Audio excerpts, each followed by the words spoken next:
पूरे भारत में कहीं भी कभी भी सबसे कम किराए पर बुक करें वन वे टैक्सी rahultravels.com पर। मध्य प्रदेश में एक बार फिर तेज रफ्तार का कहर दिखा। मुरैना में स्कूली छात्रों से भरी एक वैन सड़क पर खड़े ट्रैक्टर से जा टकराई। 12 से ज्यादा बच्चे इसमें जख्मी हो गए, जिनमें से 2 की हालत गंभीर बनी है।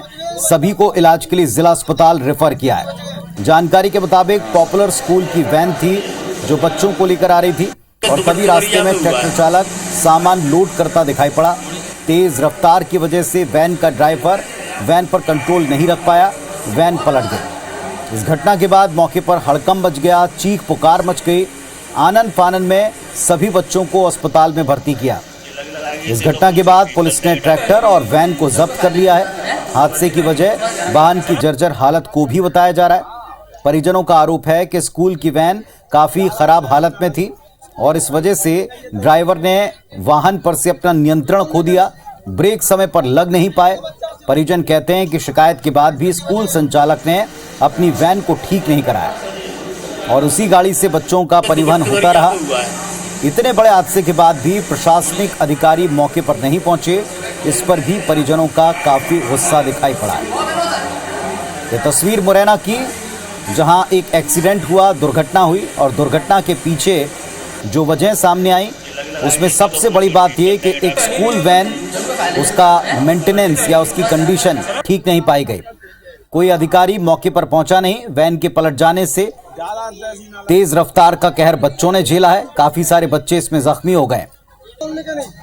12 से ज्यादा बच्चे हैं जो इसमें घायल हो गए। समय पर ब्रेक नहीं लग पाए क्योंकि वैन की हालत कंडम बताई गई। पे हुआ है तो प्रशासन ने कोई सुध नहीं ली इस दुर्घटना की अभी तक। छात्रों से भरी वैन सड़क के ऊपर ट्रैक्टर से टकरा गई, पलट गई। 12 से ज्यादा बच्चे घायल हैं, जिनमें से 2 की हालत काफी गंभीर बताई गई है। एक प्राइवेट स्कूल की वैन है और वैन की कंडीशन काफी खराब बताई गई और इसी वजह से उस पर ब्रेक नहीं लगा टाइम पर। वैन टकराई और पलट गई, जो तस्वीरों में भी आप देख पा रहे हैं। मौके पर प्रशासन का ना पहुंचना, बड़े अधिकारियों का इस मामले में कोई संज्ञान न लेना, यह भी कई सवालों को जन्म दे रहा है।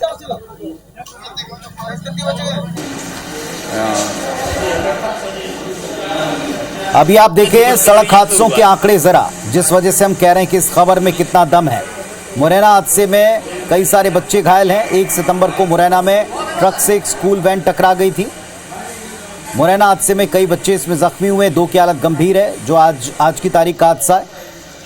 इसके पहले 22 अगस्त को नागदा में 2 वाहनों की जोरदार भिड़ंत हो गई। नागदा हादसे में बच्चों समेत 4 लोगों की मौत हुई थी। वहां भी गति पर नियंत्रण नहीं था। सड़क हादसों के मामले में मध्य प्रदेश पूरे देश में नंबर 2 पर है। तो आज की एक घटना, मुरैना में स्कूल वैन टकरा गई ट्रैक्टर से, एक हादसा हुआ। इसके पहले 29 अगस्त को भी हादसा हुआ था। नरसिंहपुर में कार ने बच्चों को रौंद दिया था। हादसे में एक बच्चे की मौत हो गई, कई जख्मी हुए। तो एमपी में रफ्तार का कहर दिन ब दिन अलग अलग घटनाओं में सामने आता है।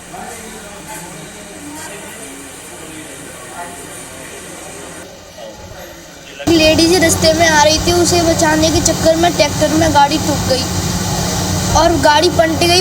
14-15 बच्चे घायल हैं। इनमें 2 बच्चे ज़्यादा थोड़ी घायल हैं और अस्पताल में जो है इलाज के लिए अपनी भर्ती है। तो तस्वीरें आप देख पा रहे हैं। स्कूल वैन जो बच्चों से भरी हुई थी, कंट्रोल नहीं कर पाया ड्राइवर।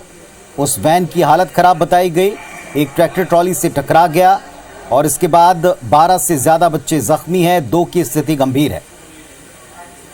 सत्येंद्र सिंह तोमर मुरैना से हमारे सहयोगी हमारे साथ में जुड़ रहे हैं, सीधे उनका रुख करते हैं। सत्येंद्र, अपने आप में बड़ा गंभीर मामला है। छोटे छोटे बच्चे इसमें भुगत रहे हैं अलग अलग लोगों की खामियों को, गलतियों को।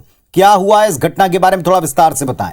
बिल्कुल, ये पूरा घटनाक्रम है जो बागचीनी इलाके का है। स्कूल जो वैन है, पॉपुलर कॉन्वेंट स्कूल है, उसके बच्चों को एकत्रित कर स्कूल के लिए ले जा रही थी। तो उसी समय चूंकि जो पालक हैं और जो बच्चे हैं, उन्होंने ये बताया था कि जो ड्राइवर था उसने हालांकि जो सामने से ट्रैक्टर और एक महिला बचाने के लिए प्रयास किया था, लेकिन जब गाड़ी की ब्रेक नहीं लगी तो जो वैन है वो जाके ट्रैक्टर में टकराई, जिससे पूर्ण रूप से वैन पलट गई थी और जिसमें जो 20 से अधिक जो बच्चे थे वो उसमें बैठे हुए थे, जिनको स्कूल ले जाया जा रहा था। और साफ तौर से देखा जाए तो उसमें से 1 दर्जन से जो अधिक बच्चे हैं वो घायल हुए थे, जिसमें दो बच्चों की हालत और स्थिति गंभीर बताई जा रही है, जिनको जिला अस्पताल में, बाकी जो सभी बच्चे हैं वो भी अस्पताल में ही भर्ती किए गए हैं, जिनके जो चोट-मोट की उन लोगों को घर छोड़ाया गया है। अगर देखा जाए गंभीर लापरवाही की बात की जाए तो सबसे पहली चीज आती है परिवहन विभाग की। परिवहन विभाग समय पर स्कूल संचालकों पर या इन गाड़ियों की फिटनेस या मेंटेनेंस चेक करता है या नहीं करता है। उसके बाद जो जिस संबंधित थाना इलाके में स्कूल रहता है, क्या थाना प्रभारी से लेकर और जो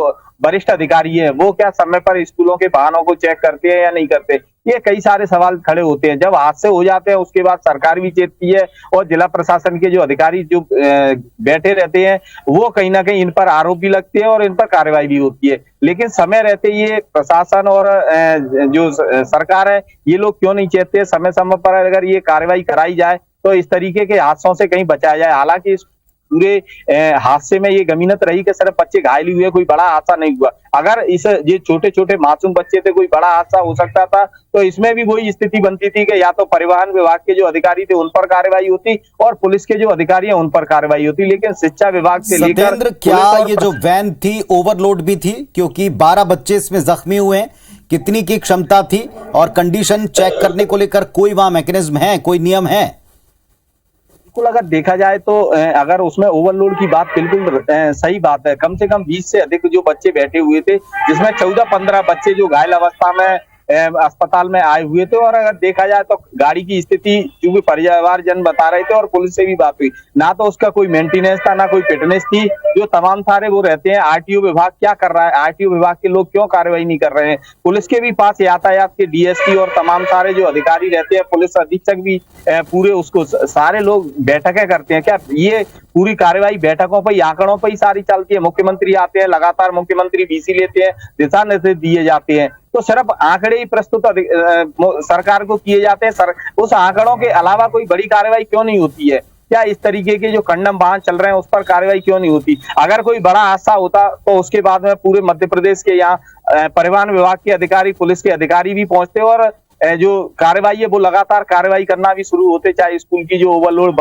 वाहन है। अगर स्कूल संचालकों की बात की जाए तो सारे ही संचालकों की, कुछ जो बड़े स्कूल है उनको छोड़ा जाए तो, लेकिन जो जितने भी छोटे जो स्कूल संचालक है वो उनके यहाँ यही स्थिति बनी है। छोटी छोटी वैनें ले रखी है और 20 से 25 बच्चे हैं, उनको बिठालकर वो बच्चों को गांव-गांव से इकट्ठा करते हैं और स्कूल में ले जाते हैं। तो हादसा कोई बड़ी चीज नहीं है। इससे पूर्व में भी अगर देखा जाए तो कई जगह मध्य प्रदेश में भी हादसे हुए हैं, मुरैना में भी इस तरीके के हादसे देखने को मिलते हैं। लेकिन शासन और प्रशासन जब चेतता है, जब कोई बड़ा हादसा होता है, गनीमत ये रही है कि जो ये हादसा हुआ है लेकिन कोई बड़ा हताहत नहीं हुआ है। जी चलिए, गनीमत ये रही कि इसमें किसी भी बच्चे की जान नहीं गई, लेकिन जो बच्चों की स्थिति है उसके लिए जिम्मेदार कौन है? स्कूल का प्रबंधन है, परिवहन की व्यवस्था है, अधिकारी हैं। ये जब वहां मौके पर पहुंचेंगे, जाएंगे, देखेंगे, इंस्पेक्शन करेंगे, तब उनको समझ में आएगा। लगातार इस तरह की बढ़ती घटनाएं केवल मुरैना में नहीं बल्कि पूरे प्रदेश और परिवहन व्यवस्था पर एक बड़ा सवाल उठा रहे हैं। शुक्रिया आपका इस जानकारी के लिए। हमारे साथ जुड़